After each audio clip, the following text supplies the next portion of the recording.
Hello students, urban geography के इस video lecture series में एक बार फिर से आपका स्वागत है। और आज जिस टॉपिक के बारे में हम बात करेंगे वो है सब्जेक्ट मैटर और स्कोप ऑफ अर्बन ज्योग्राफी, नगरीय भूगोल की विषय वस्तु या विषय क्षेत्र के बारे में। परीक्षा के दृष्टिकोण से ये प्रश्न और ये टॉपिक बहुत ज़्यादा इम्पोर्टेंट है और अमूमन हर बार पहले प्रश्न के रूप में यही प्रश्न पूछा जाता रहता है कि define urban geography and right A short note on it's scope और सब्जेक्ट मैटर। लेकिन उसके बावजूद भी अधिकांश स्टूडेंट इस प्रश्न को अटेंड नहीं कर पाते हैं। और ये केवल अर्बन ज्योग्राफी के साथ नहीं है, बल्कि हमारे एमए के जितने भी स्पेशल या ऑप्शनल पेपर है, चाहे वो इकोनॉमिक ज्योग्राफी हो, चाहे वो ज्योग्राफी ऑफ टूरिज्म हो या इंडस्ट्रियल ज्योग्राफी हो, पहला प्रश्न जो है वो अमूमन कॉमन सा रहता है कि उस स्पेशल पेपर के डेफिनेशन पूछी जाती है और उसके सब्जेक्ट मैटर या स्कोप के बारे में बात की जाती है। तो आज मैं जो चीज डिस्कस करूंगा उसके सहायता से न केवल इस अर्बन ज्योग्राफी का जो ये क्वेश्चन है कि सब्जेक्ट मैटर या स्कोप क्या होता है, बल्कि बाकी जो ऑप्शनल या आपका जो स्पेशल पेपर्स है उसमें भी आपको काफी हेल्प मिलेगी।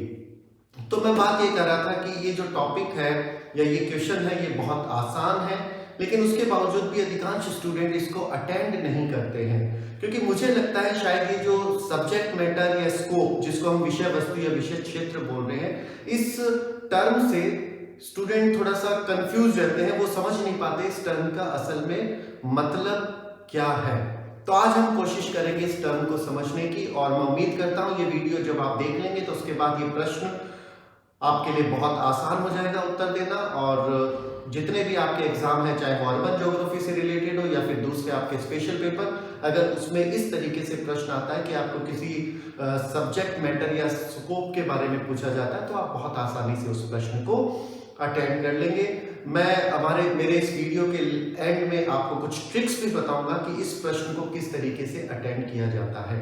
लेकिन उससे पहले बात करते हैं कुछ प्रसिद्ध अर्बन ज्योग्राफर्स ने किस तरीके से अर्बन ज्योग्राफी के सब्जेक्ट मैटर या स्कोप को डिफाइन किया है, इसे एक रेखांकित किया है। तो पहले उसके बारे में बात करते हैं, फिर हम आएंगे कि एक ट्रिक जिसकी सहायता से इस प्रश्न को बहुत आसानी से हम अटेंड कर सकते हैं और कम से कम इस प्रश्न में बहुत अच्छे नंबर ला सकते हैं।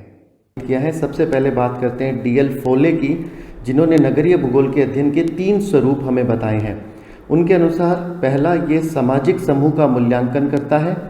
दूसरा, नगर के विभिन्न सामाजिक समूह के बीच जो विभिन्न प्रकार के क्रियाकलाप संपादित होते हैं उसका अध्ययन करता है, या इसे हम कह सकते हैं नगरों के कार्य पक्ष को उन्होंने रेखांकित किया है। और तीसरा, नगर के वातावरण से संबंधों का अध्ययन करता है, जिसके अंतर्गत मानव व उसके मकानों, सड़कों आदि का विशेष स्थान है।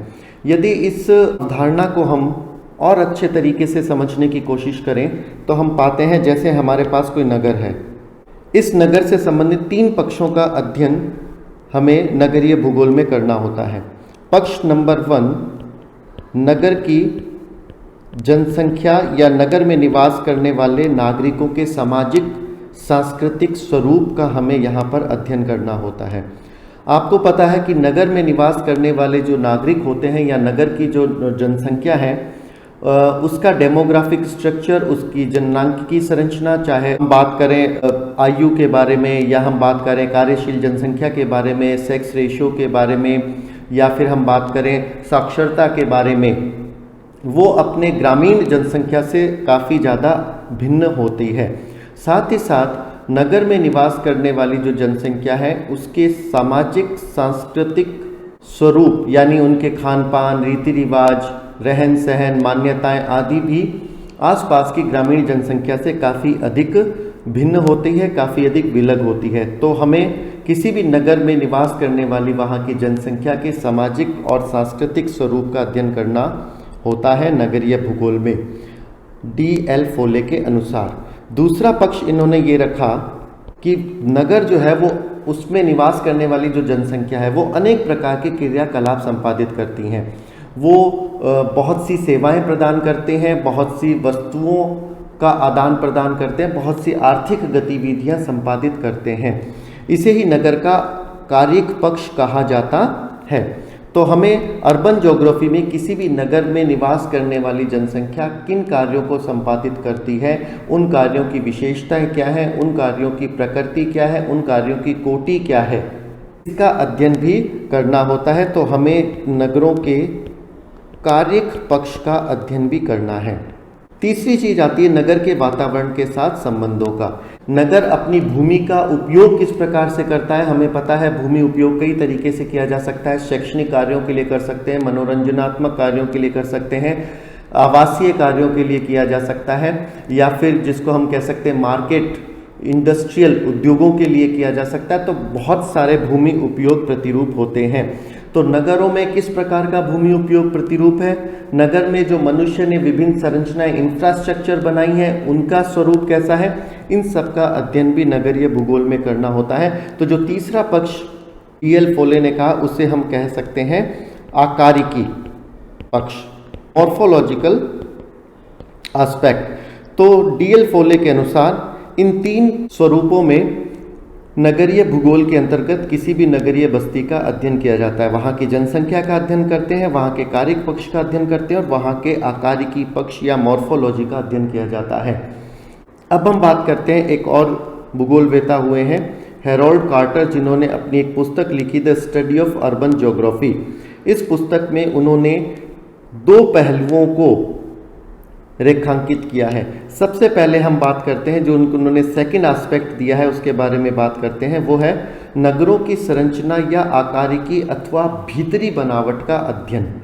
इसके अनुसार अर्बन ज्योग्राफी के अंतर्गत नगरों की संरचना या आकारिकी, जो पहले भी फोले साहब बता चुके हैं, उसका अध्ययन किया जाता है। यानी नगर जो है उसका विन्यास कैसा है, वहाँ पर भूमि का उपयोग किस प्रकार से किया जा रहा है, वहाँ का संरचनात्मक क्षेत्र किस प्रकार से है, इन सब चीज़ों का अध्ययन किया जाता है। तो नगर जो है उसकी संरचना, आकारिकी या भीतरी बनावट, इंटरनल स्ट्रक्चर किस प्रकार से है, क्या वहाँ पर कोई झील है या वहाँ पर खेल के मैदान हैं, वहाँ पर अनेक प्रकार की संरचनाएं होती हैं, जैसे कॉलेज हुआ हमारा, हॉस्पिटल हुआ, या फिर सिनेमा घर हुए, या फिर सरकारी कार्यालय दफ्तर हुए, उनकी स्थितियाँ किस प्रकार से है, यातायात के साधन या यातायात के जो मार्ग हैं वो किस प्रकार से बने हुए हैं। तो इस प्रकार से नगर की जो आंतरिक बनावट है उसका अध्ययन अर्बन ज्योग्राफी में किया जाता है। ये पक्ष लगभग वैसा ही है जैसा कि फोले साहब ने कहा था। इसके साथ साथ इन्होंने एक और चीज़ को शामिल किया है जो अभी फोले साहब ने नहीं बताई थी, और उसका एक एक्सटेंशन है, वो है नगरों का आकार और स्थानिक दूरी। फोले साहब ने केवल एक पर्टिकुलर नगर को एक इकाई मानते हुए केवल उसके अध्ययन तक ही नगरीय भूगोल को केंद्रित किया था, जबकि हैरोल्ड साहब ने नगर के आंतरिक बनावट या नगर की एक यूनिट के रूप में अध्ययन के साथ साथ उस नगर का, क्योंकि आपको मालूम है पृथ्वी तल या धरातल पर केवल एक नगर तो स्थित होता नहीं है और बहुत से उसके आसपास दूसरे नगर स्थित होते हैं। तो इन्होंने कहा कि हमें नगरीय भूगोल में केवल नगर मात्र का अध्ययन नहीं करना, बल्कि उस नगर का, उसके आसपास के जो अन्य नगरों के साथ संबंध है उसको भी इसमें शामिल करना है। तो इन्होंने अपने अध्ययन में, कार्टर साहब ने फोले साहब के समस्त पक्षों को तो शामिल किया ही, साथ ही साथ कुछ नए पक्ष भी शामिल कर दिए। किसी बड़े नगर के चारों तरफ जो अन्य नगर स्थित होते हैं, इनके आपस में संबंध किस प्रकार से हैं, उसको भी इन्होंने नगरीय भूगोल के अध्ययन क्षेत्र या विषय वस्तु के रूप में सम्मिलित किया है। उन्होंने कहा है कि नगर का स्वयं का क्या आकार है, कितना बड़ा आकार का नगर है, क्योंकि नगर छोटे भी हो सकते हैं, नगर बड़े भी हो सकते हैं। उन नगरों के बीच में परस्पर दूरी कितनी है, ये जो अलग अलग नगर हैं ये किस प्रकार के कार्य संपादित कर रहे हैं, इनके जो कार्यों की रैंकिंग क्या है, इनके कार्यों का केंद्रीयकरण किस प्रकार से है, नगरों का प्रभाव क्षेत्र क्या है, दो नगरों के बीच कार्यों का संतुलन या प्रतियोगिता आदि किस प्रकार से है, उनका अध्ययन भी नगरीय भूगोल की ही विषय वस्तु है हैरोल्ड कार्टर के अनुसार। तो इन्होंने फोले की साहब की जो डेफिनेशन थी जिसमें उन्होंने नगरों के विषय वस्तु को परिभाषित किया था, उसको थोड़ा सा और अधिक विस्तृत किया है और अब केवल नगर की भीतरी बनावट या नगर के स्वयं की बात न करके बल्कि उस नगर का अन्य नगरों के साथ संबंधों का अध्ययन भी नगरीय भूगोल की विषय वस्तु के रूप में इन्होंने चिन्हित किया है। उसके बाद बात करते हैं जी.एस. गोसाल साहब की। इन्होंने नगरीय भूगोल के अध्ययन को 4 प्रमुख शीर्षकों में विभाजित किया है। पहला, नगरीय भूगोल वेता नगर को एक इकाई के रूप में देखता है, एक इंडिविजुअल यूनिट के रूप में लेता है और उसकी स्थिति क्या है, उसका पारिस्थितिकी इकोलॉजिकल ग्रोथ किस प्रकार से हुई है, उसकी भीतरी संरचना किस प्रकार से है और नगर का बाहरी क्षेत्र के साथ संबंध कैसा है, इसका अध्ययन उन्होंने इसमें शामिल किया है। अभी भी कमोबेश वही बात है जो फोले साहब ने या फिर हमारे कार्टर साहब ने कही थी। ये वही तथ्य है कि नगर एक यूनिट के रूप में और उस नगर जो है उसकी स्थिति क्या है, उसका इकोलॉजिकल ग्रोथ किस प्रकार से हुई है, इन सबको उन्होंने शामिल किया है।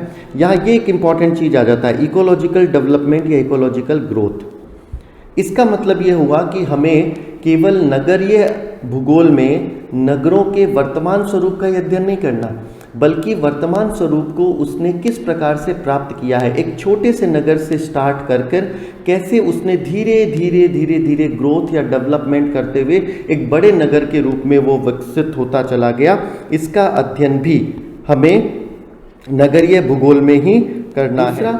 एक नगर दूसरे नगर से किस प्रकार से भिन्नता स्थापित करता है, तो ये हम पहले कर ही चुके हैं कि इसमें न केवल एक पर्टिकुलर नगर का अध्ययन किया जाता है बल्कि नगरों के अपने आसपास के नगरों के साथ का तुलनात्मक अध्ययन भी यहाँ पर किया जाता है।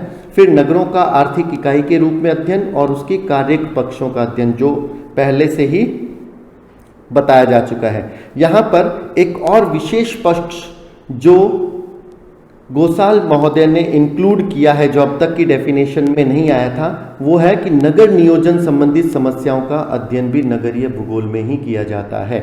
यानी केवल हमें नगर के वर्तमान स्वरूप का ही अध्ययन नहीं करना, बल्कि नगर भविष्य में कैसा स्वरूप धारण करेगा, वहाँ उसके भूमि उपयोग प्रतिरूप में या वहाँ की जनसंख्या में आगे आने वाले 10 साल 20 साल में क्या परिवर्तन होगा, इसका अध्ययन भी नगरीय भूगोल में ही किया जाता है।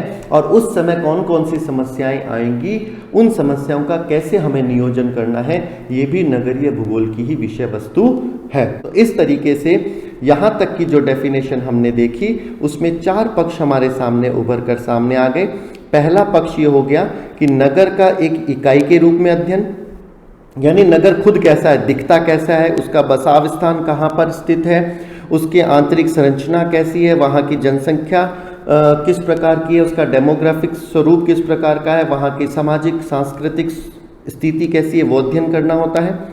दूसरा, नगर की कार्यों का अध्ययन करना है कि जो नगर है वो विभिन्न प्रकार के कार्य संपादित करता है। हम आगे चल के देखेंगे कि नगर मुख्यतः 2 तरह के कार्य संपादित करता है। एक तो नगर स्वयं की जनसंख्या के लिए कुछ कार्य संपादित करता है। बीकानेर के बारे में बात की जाए और बीकानेर में कोई बहुत छोटा सा एक डिपार्टमेंटल स्टोर हो तो वो डिपार्टमेंटल स्टोर अपने वहाँ निवास करने वाले नागरिकों के लिए सेवाएं उपलब्ध करवाता है। लेकिन नगर में कुछ सेवाएं ऐसी भी होती है वो केवल वहाँ की जनसंख्या के लिए नहीं है। जैसे जो बीकानेर में जो पीबीएम हॉस्पिटल है वो केवल बीकानेर नगर में निवास करने वाली जनसंख्या को ही सेवा उपलब्ध नहीं करवाता, बल्कि आसपास के गांवों से भी बहुत से लोग जब बीमार होते हैं तो अब चिकित्सा के लिए पीबीएम हॉस्पिटल आते हैं। तो 2 तरह के कार्य हो गए, एक तो स्वयं की जनसंख्या के लिए और एक आसपास की जनसंख्या के लिए। तो इन कार्यक संबंधों का अध्ययन भी नगरीय भूगोल में ही किया जाता है। तीसरा है, कोई भी जो नगर है उसका अपने आसपास के नगरों के साथ क्या संबंध है। जैसे अगर बीकानेर की बात की जाए तो बीकानेर का कोलायत के साथ क्या संबंध है, लूणकरणसर के साथ क्या संबंध है, डूंगरगढ़ के साथ क्या संबंध है, नोखा के साथ क्या संबंध है। क्योंकि आपको मालूम है ये आपस में एक दूसरे के साथ संबंधित है, विलग इकाई नहीं है। आज नोखा और बीकानेर जो है वो एक विलग 2 अलग अलग नगर नहीं है, बल्कि लगातार एक दूसरे को इंटरेक्ट करते रहते हैं। लगातार जनसंख्या और सेवाएं जो है वो नगर से दूसरे नगर आती जाती रहती हैं। तो इनका आपस में क्या संबंध है, इनकी हायरार्की पदानुक्रम कौन सा है, इनमें से बड़ा नगर कौन सा है, सब चीज़ों का अध्ययन भी नगरीय भूगोल की विषय वस्तु है। और जो चौथा पक्ष यहाँ पर आया अभी तक की जो डेफिनेशन हमने देखी है उसके द्वारा कि नगर जो है उसका नियोजन किस प्रकार से होगा, भविष्य में उसका स्वरूप क्या होगा और कौन कौन सी समस्याएं आएगी, उन समस्याओं को कैसे दूर किया जाना है, इस नगर नियोजन से संबंधित पक्षों का अध्ययन भी भूगोल में ही किया जाता है।